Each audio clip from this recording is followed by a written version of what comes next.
Қазақстанның жастары есірткінің жаңа түріне тап болды. Ол ресми түрде есірткінің тізіміне болмаса да, оның әсері нашақорлықтың алғашқы сатысы болуы мүмкін.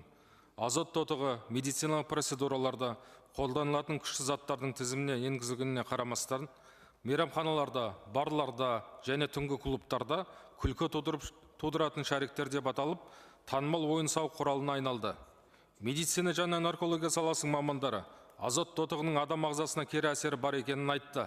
Атап айтқанда, неврологиялық зақым, яғни азот тотығының ұзақ уақыт бойы қолдануы В12 дәрменінің тапшылығын тудырып, жүйке жүйесінің бұзылуына, аяқ-қолдың жансыздауына, сондай-ақ қозғалыс қабілетінің төмендеуіне алып келеді.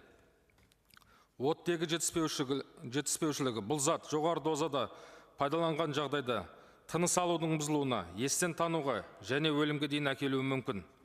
Психикалық денсаулыққа әсері жастар арасында оның жиі қолданылуы депрессияға, үрей, тревогаға, сезіміне, еске сақтау қабілетінің әлсіреуіне және ақыл-ой дамуының тежелуіне себеп болуы да мүмкін.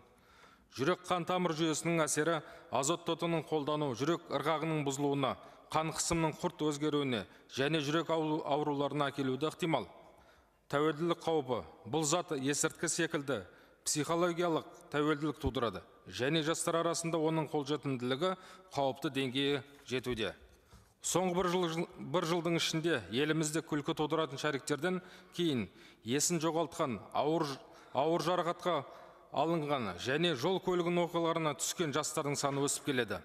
Елімізде бұл газдың заңсыз айналымы үшін нақты қылмыстық немесе әкімшілік жауапкершілік қарастырылмаған.